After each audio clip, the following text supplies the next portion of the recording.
मेरे प्यारे देशवासियों, नमस्कार।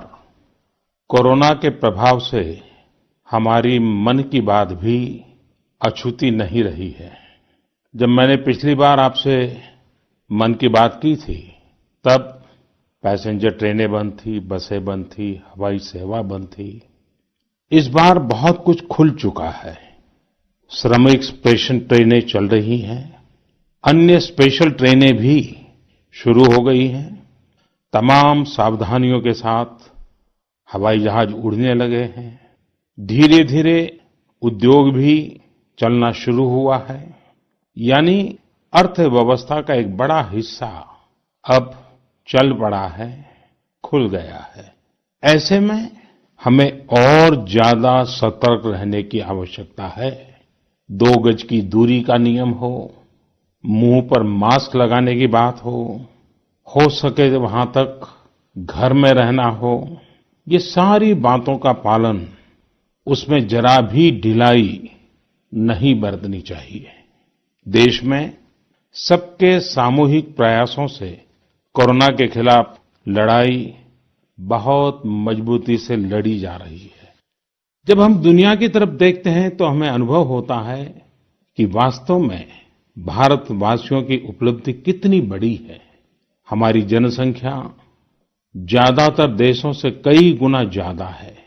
हमारे देश में चुनौतियां भी भिन्न प्रकार की हैं, लेकिन फिर भी हमारे देश में कोरोना उतनी तेजी से नहीं फैल पाया जितना दुनिया के अन्य देशों में फैला।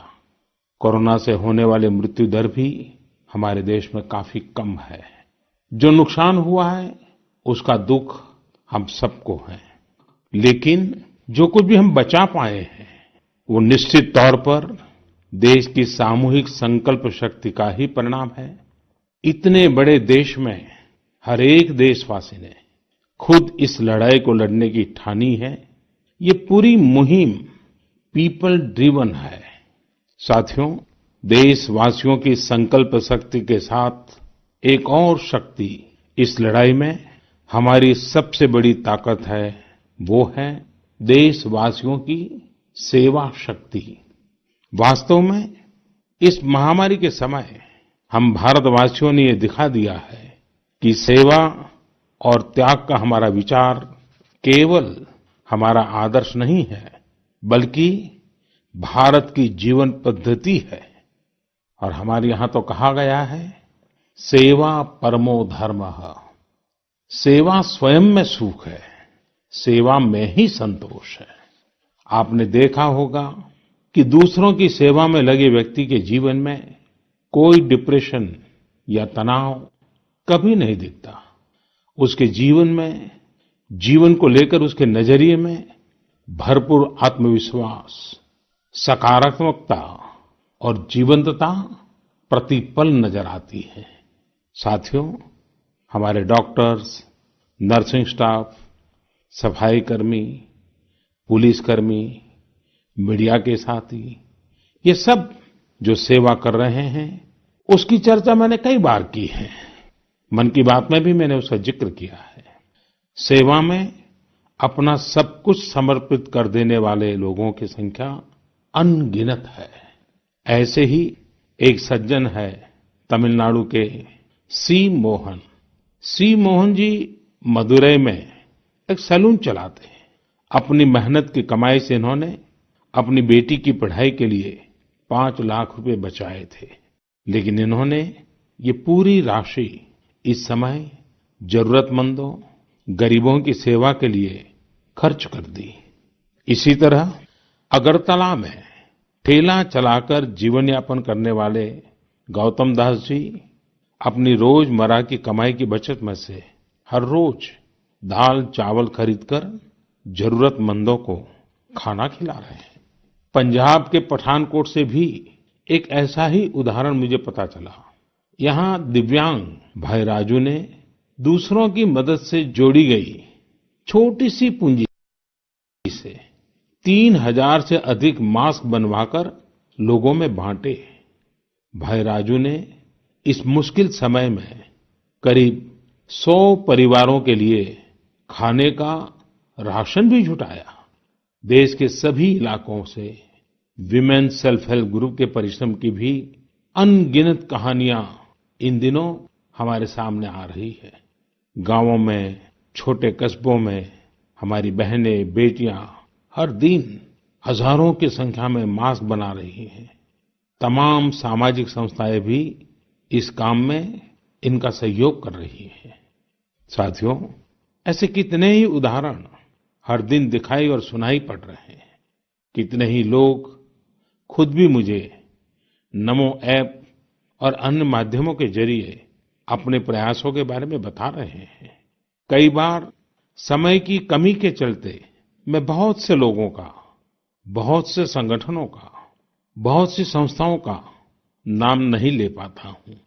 सेवाभाव से लोगों की मदद कर रहे ऐसे सभी लोगों की मैं प्रशंसा करता हूं, उनका आदर करता हूं, उनका तहे दिल से अभिनंदन करता हूं। मेरे प्यारे देशवासियों, एक और बात जो मेरे मन को छू गई है, वो है संकट की इस घड़ी में इनोवेशन।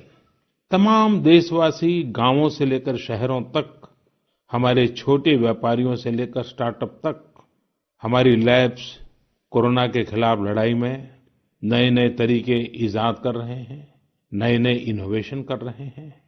जैसे नासिक के राजेंद्र यादव का उदाहरण बहुत दिलचस्प है। राजेंद्र जी नासिक में सतना गांव के किसान हैं।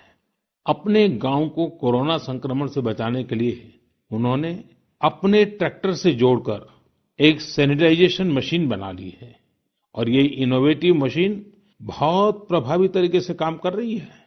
इसी तरह मैं सोशल मीडिया में कई तस्वीरें देख रहा था।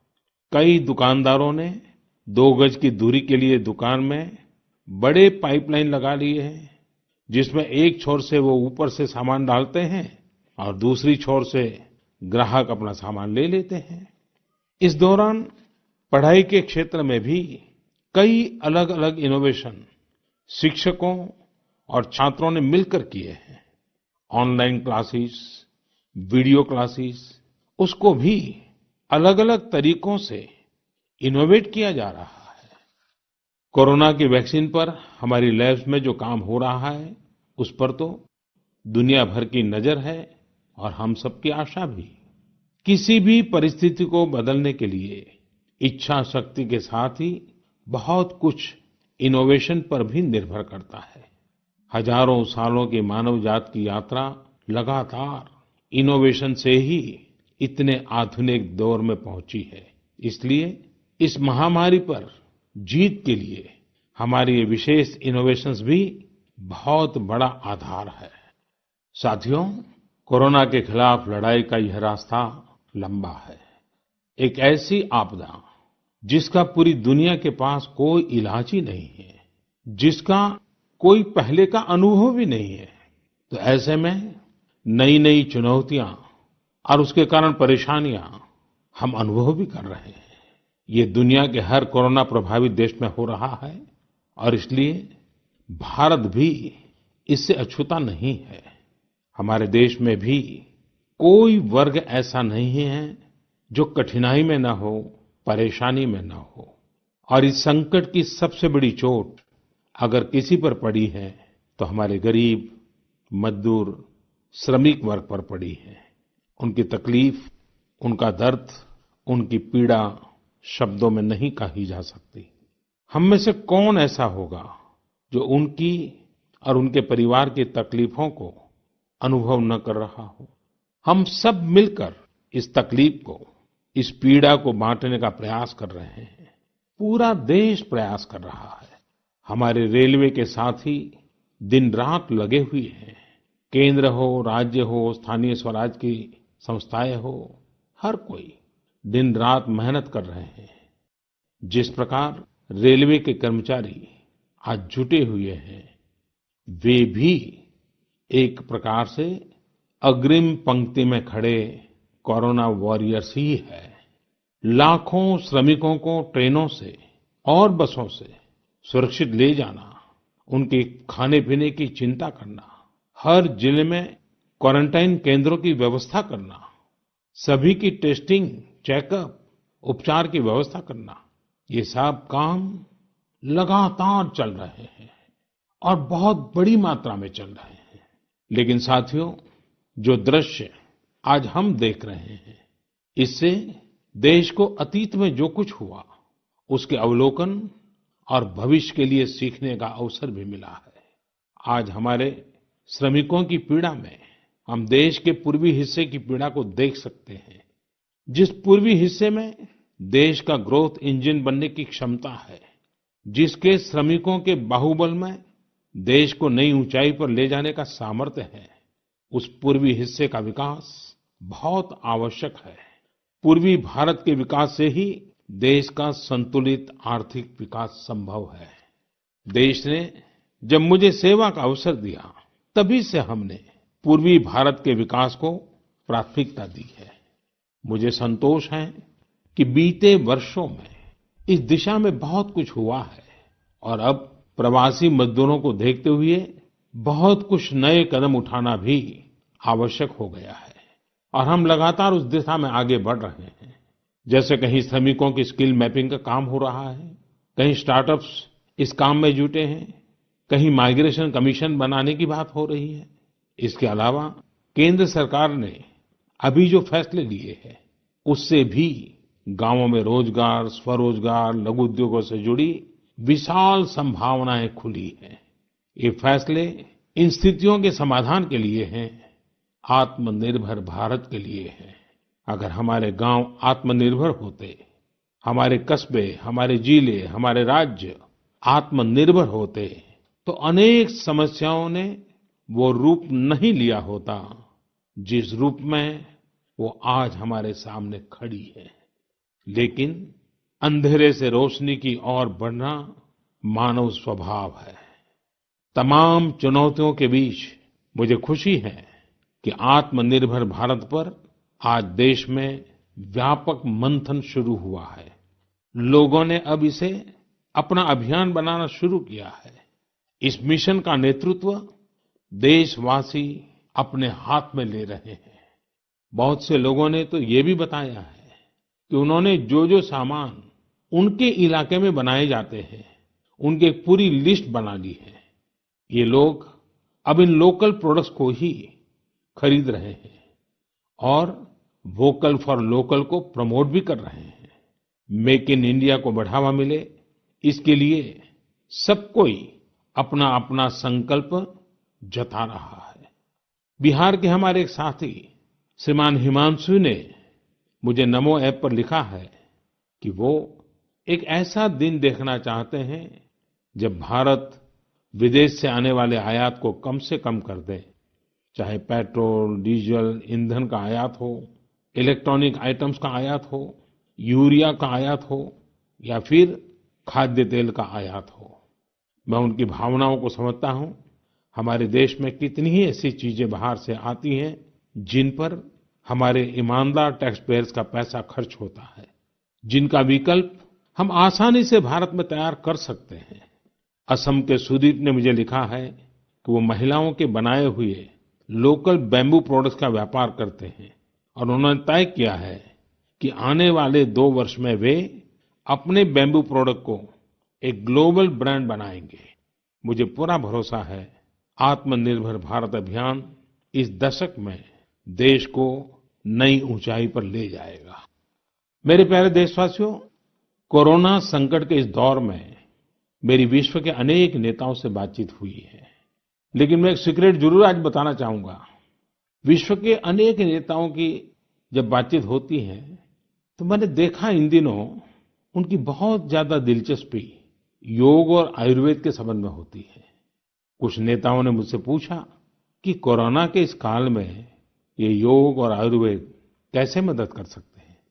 साथियों, अंतर्राष्ट्रीय योग दिवस जल्द ही आने वाला है। योग जैसे जैसे लोगों के जीवन से जुड़ रहा है, लोगों में अपने स्वास्थ्य को लेकर जागरूकता भी लगातार बढ़ रही है। अभी कोरोना संकट के दौरान भी ये देखा जा रहा है कि हॉलीवुड से हरिद्वार तक घर में रहते हुए लोग योग पर बहुत गंभीरता से ध्यान दे रहे हैं। हर जगह लोगों ने योग और उसके साथ साथ आयुर्वेद के बारे में और ज्यादा जानना चाहा है, उसे अपनाना चाहा है। कितने ही लोग जिन्होंने कभी योग नहीं किया, वे भी या तो ऑनलाइन योग क्लास से जुड़ गए हैं या फिर ऑनलाइन वीडियो के माध्यम से भी योग सीख रहे हैं। सही में योग कम्युनिटी, इम्यूनिटी और यूनिटी सबके लिए अच्छा है। साथियों, कोरोना संकट के इस समय में योग आज इसलिए भी ज्यादा अहम है क्योंकि ये वायरस हमारे रेस्पिरेटरी सिस्टम को सबसे अधिक प्रभावित करता है। योग में तो रेस्पिरेटरी सिस्टम को मजबूत करने वाले कई तरह के प्राणायाम है, जिनका असर हम लंबे समय से देखते आ रहे हैं। ये टाइम टेस्टेड टेक्निक्स हैं, जिसका अपना अलग महत्व है। कपालभाति और अनुलोम विलोम प्राणायाम से अधिकतर लोग परिचित होंगे, लेकिन भस्त्रिका, शीतली, भ्रामरी जैसे कई प्राणायाम के प्रकार है, जिसके अनेक लाभ भी है। वैसे आपके जीवन में योग को बढ़ाने के लिए आयुष मंत्रालय ने भी इस बार एक अनोखा प्रयोग किया है। आयुष मंत्रालय ने माय लाइफ माय योग नाम से अंतर्राष्ट्रीय वीडियो ब्लॉग उसकी प्रतियोगिता शुरू की है। भारत ही नहीं, पूरी दुनिया के लोग इस प्रतियोगिता में हिस्सा ले सकते हैं। इसमें हिस्सा लेने के लिए आपको अपना 3 मिनट का एक वीडियो बना करके अपलोड करना होगा। इस वीडियो में आप जो योग या आसन करते हुए वो करते हुए दिखाना है और योग से आपके जीवन में जो बदलाव आया है उसके बारे में भी बताना है।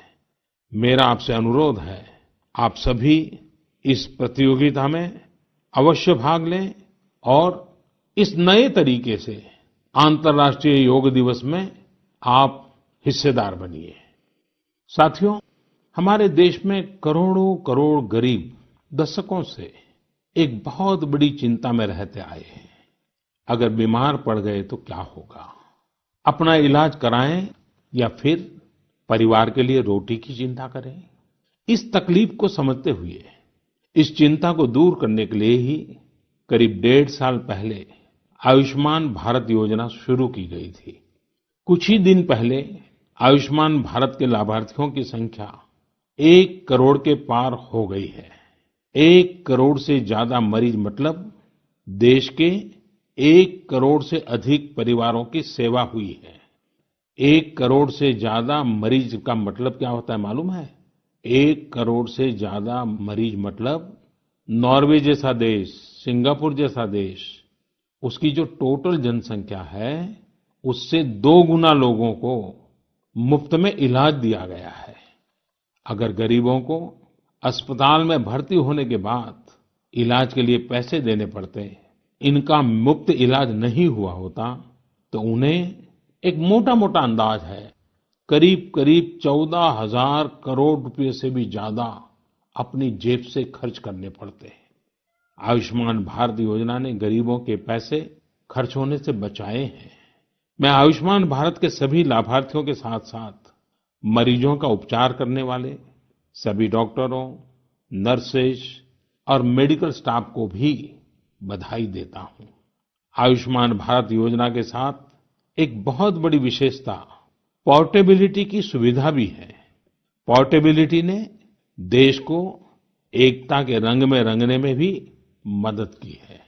यानी बिहार का कोई गरीब अगर चाहे तो उसे कर्नाटका में भी वही सुविधा मिलेगी जो उसे अपने राज्य में मिलती। इसी तरह महाराष्ट्र का कोई गरीब चाहे तो उसे इलाज की वही सुविधा तमिलनाडु में मिलती। इस योजना के कारण किसी क्षेत्र में जहां स्वास्थ्य की व्यवस्था कमजोर है, वहां के गरीब को देश के किसी भी कोने में उत्तम इलाज कराने की सहूलियत मिलती है। साथियों, आप ये जानकर हैरान रह जाएंगे कि 1 करोड़ लाभार्थियों में से 80% लाभार्थी देश के ग्रामीण इलाकों के हैं। इनमें भी करीब-करीब 50% लाभार्थी हमारी माताएं, बहनें और बेटियां हैं। इन लाभार्थियों में ज्यादातर लोग ऐसी बीमारियों से पीड़ित थे जिनका इलाज सामान्य दवाओं से संभव नहीं था। इनमें से 70% लोगों की सर्जरी की गई है। आप अनुमान लगा सकते हैं कि कितनी बड़ी तकलीफों से इन लोगों को मुक्ति मिली है। मणिपुर के चुराचांदपुर में 6 साल के बच्चे केलेनसांग, उसको भी इसी तरह आयुष्मान योजना से नया जीवन मिला है। केलेनसांग को इतनी छोटी उम्र में ब्रेन की गंभीर बीमारी हो गई। इस बच्चे के पिता दिहाड़ी मजदूर हैं और मां बुनाई का काम करती हैं। ऐसे में बच्चे का इलाज कराना बहुत कठिन हो रहा था, लेकिन आयुष्मान भारत योजना से अब उनके बेटे का मुफ्त इलाज हो गया है। कुछ इसी तरह का अनुभव पुडुचेरी की अमूर्था वल्ली जी का भी है। उनके लिए भी आयुष्मान भारत योजना संकट मोचक बनकर आई है। अमूर्था वल्ली जी के पति की हार्ट अटैक से दुखद मृत्यु हो चुकी है। उनके 27 साल के बेटे जीवा को भी हार्ट की बीमारी थी। डॉक्टर्स ने जीवा के लिए सर्जरी की सलाह दी थी, लेकिन दिहाड़ी मजदूरी करने वाले जीवा के लिए अपने खर्च से इतना बड़ा ऑपरेशन करवाना संभव ही नहीं था। लेकिन अमूर्था वल्ली ने अपने बेटे का आयुष्मान भारत योजना में रजिस्ट्रेशन करवाया और 9 दिनों बाद बेटे जीवा के हार्ट की सर्जरी भी हो गई। साथियों, मैंने आपको सिर्फ 3-4 घटनाओं का जिक्र किया है। आयुष्मान भारत से तो ऐसी 1 करोड़ से अधिक कहानियां जुड़ी हुई है। ये कहानियां जीते जागते इंसानों की हैं। दुख तकलीफ से मुक्त हुए हमारे अपने परिवारजनों की है। आपसे मेरा आग्रह है, कभी समय मिले तो ऐसे व्यक्ति से जरूर बात करिएगा जिसने आयुष्मान भारत योजना के तहत अपना इलाज कराया हो। आप देखेंगे कि जब एक गरीब बीमारी से बाहर आता है तो उसमें गरीबी से लड़ने की भी ताकत नजर आने लगी है। और मैं हमारे देश के ईमानदार टैक्स पेयर से कहना चाहता हूं, आयुष्मान भारत योजना के तहत जिन गरीबों का मुफ्त इलाज हुआ है, उनके जीवन में जो सुख आया है, संतोष मिला है, उस पुण्य के असली हकदार आप भी हैं। हमारा ईमानदार टैक्स पेयर भी इस पुण्य का हकदार है। मेरे प्यारे देशवासियों, एक तरफ हम महामारी से लड़ रहे हैं तो दूसरी तरफ हमें हाल में पूर्वी भारत के कुछ हिस्सों में प्राकृतिक आपदा का भी सामना करना पड़ा है। पिछले कुछ हफ्तों के दौरान हमने पश्चिम बंगाल और उड़ीसा में सुपर साइक्लोन अम्फान का कहर देखा। तूफान से अनेकों घर तबाह हो गए, किसानों को भी भारी नुकसान हुआ। हालात का जायजा लेने के लिए मैं पिछले हफ्ते उड़ीसा और पश्चिम बंगाल गया था। पश्चिम बंगाल और उड़ीसा के लोगों ने जिस हिम्मत और बहादुरी के साथ हालात का सामना किया है, प्रशंसनीय है। संकट की इस घड़ी में देश भी हर तरह से वहां के लोगों के साथ खड़ा है। साथियों, एक तरफ जहां पूर्वी भारत तूफान से आई आपदा का सामना कर रहा है, वहीं दूसरी तरफ देश के कई हिस्से टिड्डियों या लोकस्ट के हमले से प्रभावित हुए हैं। इन हमलों ने फिर हमें याद दिलाया है कि ये छोटा सा जीव कितना नुकसान करता है। टिड्डी दल का हमला कई दिनों तक चलता है। बहुत बड़े क्षेत्र पर इसका प्रभाव पड़ता है। भारत सरकार हो, राज्य सरकार हो, कृषि विभाग हो, प्रशासन भी इस संकट के नुकसान से बचने के लिए, किसानों की मदद करने के लिए आधुनिक संसाधनों का भी उपयोग कर रहा है। नए-नए आविष्कार की तरफ भी ध्यान दे रहा है। और मुझे विश्वास है कि हम सब मिलकर के हमारे कृषि क्षेत्र पर ये जो संकट आया है, उससे भी लोहा लेंगे, बहुत कुछ बचा लेंगे। मेरे प्यारे देशवासियों, कुछ दिन बाद ही 5 जून को पूरी दुनिया विश्व पर्यावरण दिवस मनाएगी। विश्व पर्यावरण दिवस पर इस साल की थीम है बायोडायवर्सिटी, यानी जैव विविधता। वर्तमान परिस्थितियों में यह थीम विशेष रूप से महत्वपूर्ण है। लॉकडाउन के दौरान पिछले कुछ हफ्तों में जीवन की रफ्तार थोड़ी धीमी जरूर हुई है, लेकिन इससे हमें अपने आसपास प्रकृति की समृद्ध विविधता को, जैव विविधता को करीब से देखने का अवसर भी मिला है। आज कितने ही ऐसे पक्षी जो प्रदूषण और शोर शराबे में ओझल हो गए थे, सालों बाद उनकी आवाज को लोग अपने घरों में सुन रहे हैं। अनेक जगहों से जानवरों के उन्मुक्त विचरण की खबरें भी आ रही हैं।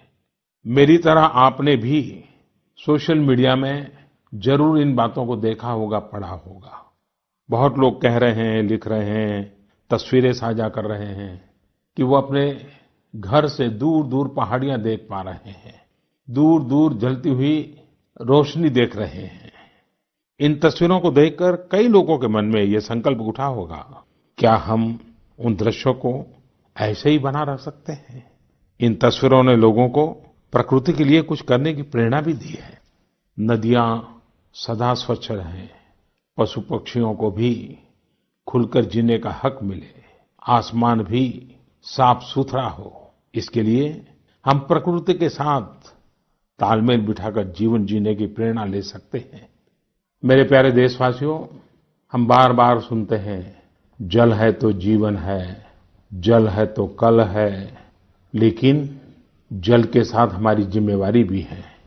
वर्षा का पानी, बारिश का पानी, ये हमें बचाना है, एक एक बूंद को बचाना है। गांव-गांव वर्षा के पानी को हम कैसे बचाएं? परंपरागत बहुत सरल उपाय हैं। उन सरल उपाय से भी हम पानी को रोक सकते हैं। 5 दिन 7 दिन भी अगर पानी रुका रहेगा तो धरती माँ के पास बुझाएगा, पानी फिर जमीन में जाएगा, वही जल जीवन की शक्ति बन जाएगा। और इसलिए इस वर्षा ऋतु में हम सबका प्रयास रहना चाहिए कि हम पानी को बचाएं, पानी को संरक्षण करें।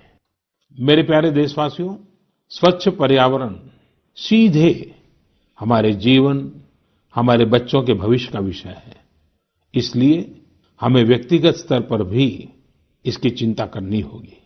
मेरा आपसे अनुरोध है कि इस पर्यावरण दिवस पर कुछ पेड़ अवश्य लगाएं और प्रकृति की सेवा के लिए कुछ ऐसा संकल्प अवश्य लें जिससे प्रकृति के साथ आपका हर दिन का रिश्ता बना रहे। हाँ, गर्मी बढ़ रही है, इसलिए पक्षियों के लिए पानी का इंतजाम करना मत भूलिएगा।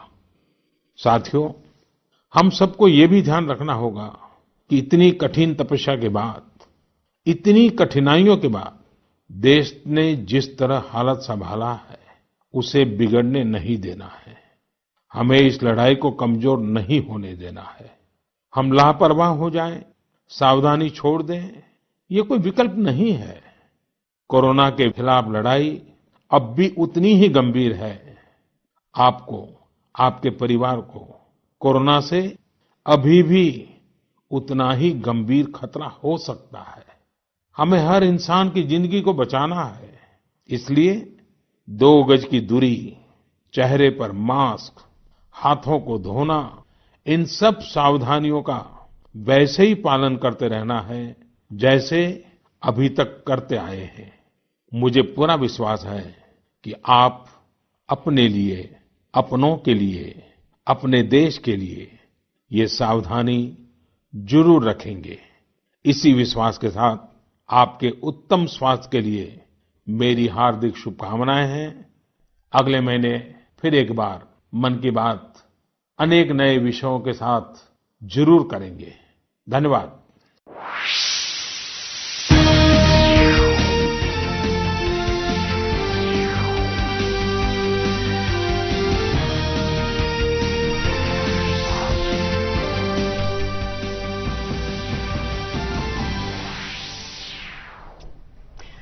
नमस्कार, आप देख रहे थे प्रधानमंत्री की